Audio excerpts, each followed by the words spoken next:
ब्यास आश्रम के मैनेजर आते थे, उन्होंने कहा मैं तो आऊँगा। महाराज बोले तुम आओगे, हम ही नहीं आएंगे, और 10 को शरीर छोड़ दिया, लेकिन सेवा नहीं छोड़ी। आसाराम बापू जी भी यहाँ पर आते रहते थे महाराज से मिलने के लिए, और महाराज बड़े प्रसन्न होते थे।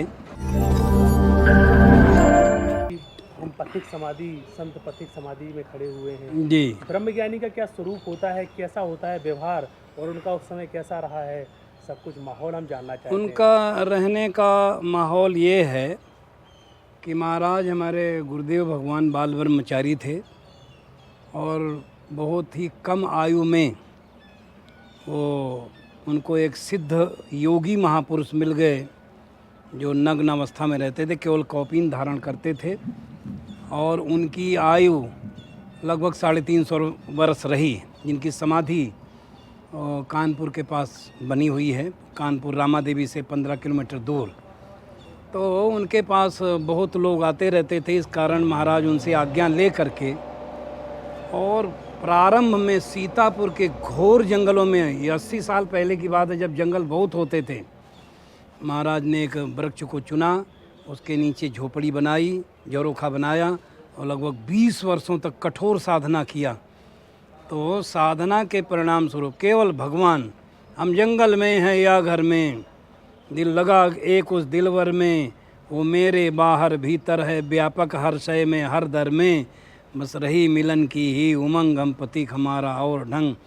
केवल भगवान को चाहते थे, और इस कारण उनके भीतर एक ऐसा केंद्र विकसित हुआ जिससे कि कविताएं भी प्रवाहित हुई, साहित्य भी प्रवाहित हुआ, और करुणा से भरा हुआ हृदय होने के कारण बहुत संस्थाएं बनी। लगभग 17 से 18 स्कूल, बड़े बड़े छोटे कॉलेज हैं, और इसके अलावा अस्पताल। उनको जो कुछ भी मिलता था किसी से मांगते नहीं थे, जो कुछ मिलता था वो समाज सेवा में लगाते थे, वो भी मांग करके नहीं, जो मिला उससे सेवा करते थे। जैसे आजकल लोग मांगते हैं चैनलों के माध्यम से, ऐसा काम महाराज ने नहीं किया। उनको जो अपने आप मिलता था उसी के द्वारा सेवा किया।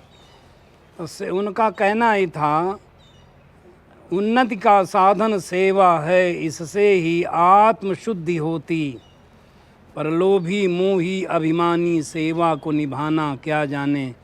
और यहाँ तो हम समाधि मंदिर में खड़े हुए हैं। महाराज का शरीर छूटा 10 जून 1997, और 9 जून तक बराबर दोनों टाइम सत्संग चला।